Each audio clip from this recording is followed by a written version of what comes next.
The United States is backing the Philippines in calling out China over the continued presence of Chinese militia vessels in the West Philippine Sea. The Chinese Coast Guard also continues to challenge Philippine military troops out on resupply missions. Brian Castillo with the big story. Philippines Passport Yonada. This is China Coast Guard 5205. Your vessel has entered the sea area of Zhengzhou and the jurisdictions of the People's Republic of China. This was just a portion of the radio challenges received by the AFP Western Command from the Chinese Coast Guard. During a resupply mission in Ayungin Shoal on December 17, Filipino soldiers were delivering water, food and Christmas packages to troops assigned at the BRP Sierra Madre outpost when they saw Chinese vessels shadowing the supply boat. We have received your foreign affairs notice, and you need to transport in strict accordance with the notice. You are not allowed to transport the architecture goods to your vessel. The AFP Westcom stated their intention in Ayungin Shoal, which prompted China to allow the mission in quote, spirit of humanity. Chinese Coast Guard 5205. This is a resupply boat tasked by the Philippine government to bring provision to troops stationed in BRP Sierra Madre. Over.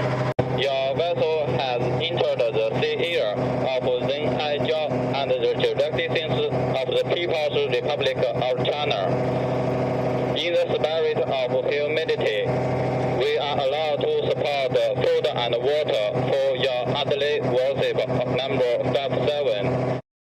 For AFP Western Command spokesperson Major Cheryl Tindog, this is a clear evidence of China's encroachment on the country's territorial waters and a violation to our sovereign rights. But despite the incident, the resupply mission was deemed successful. Westcom said resupplying the needs of the troops at the BRP Sierra Madre is important, as they serve as the Philippines' stronghold near China's military garrison in the Panganiban or Mischief Reef. The Chinese embassy in Manila has yet to issue a statement on the matter. Chinese vessels also continue to swarm Spratly Islands. Photos from the AFP Western Command showed Chinese vessels gathered in Sabina Shoal in Palawan last month. As the Philippines' longest-standing defense ally, the United States was quick to condemn the presence of Chinese militia vessels along Spratlys. In a statement, the U.S. Department of State said that the reported swarms of Chinese ships in Iroquois Reef and Sabina Shoal interfere with the livelihood of Filipino fishing communities. The U.S. agency also slammed China for disregarding other claimant states. The U.S. also shared the Philippines' concern over the unsafe encounter between the Philippine Coast Guard and the Chinese Coast Guard. This after the Chinese Coast Guard reportedly took by force an object suspected to be Chinese rocket debris. China has since denied these claims, saying friendly negotiations took place. As the Philippines continues to have more and more threatening encounters with China in the West Philippine Sea, the national government has since filed close to 200 note verbal against China, a third of which were sent by the Marcos Jr. administration. For News 5, Brian Castillo, we are One News. To help us understand more about the issue in the West Philippine Sea, we have political analyst and international affairs expert Richard Heydarian over the phone. Good evening. Welcome to the big story, Richard. As always, a pleasure. So this is not necessarily surprising. We see episodes of this from time to time, but always the question is, why now? And do you, in particular, see an escalation of these incidents? And what is China trying to achieve? Yeah, I mean, una-una nakikita natin dito, no, when it comes to the West Philippine Sea issue, this is the defining feature of our bilateral relationship with China. So under former President Duterte and under more China-friendly administration in the Philippines, the essential theme was this, that, you know, our relationship with China should not be defined by one single issue, which is the West Philippine Sea, and that we have to focus on other areas of potential cooperation and shared interests. But the reality is that the West Philippine Sea issue constantly stares at us, no?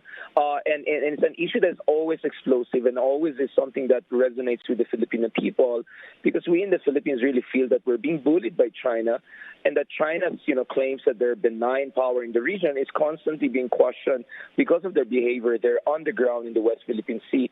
But the second important element here is that we have seen over the past 4 or 5 months, and Robin, I and you have been talking about this in throughout different programs throughout the past few months. The Marcos administration has been really a big surprise. It's a big surprise in a sense that while it has continued the friendly rhetoric towards China, talking about a new golden age of bilateral relations, just like the Duterte administration and the Arroyo administration in the past, it has really pivoted towards the United States in ways that is much faster and much more consequential than many people anticipated. So we had no less than U.S. Vice President Kamala Harris there in Palawan just the other month. And as far as the Philippines and U.S. are concerned, we're set to give them access to many important bases across the Philippines from Palawan, potentially all the way to Cagayan, Isabela, with huge consequences for China's strategy over Taiwan and the West Philippine Sea. So kaya parating tanong dito is, anong maging reaction ng China? Medyo ipit ang China because on one hand, China wants to maintain good relationship with the Philippines under a new administration, initially thinking that Marcos Jr. would be a continuity candidate when it comes to foreign policy. They had reasons to believe that, but clearly things are very different 6 months in to the Marcos administration. But at the same time, of course, China cannot just wait forever, and I think China wants to also express its displeasure.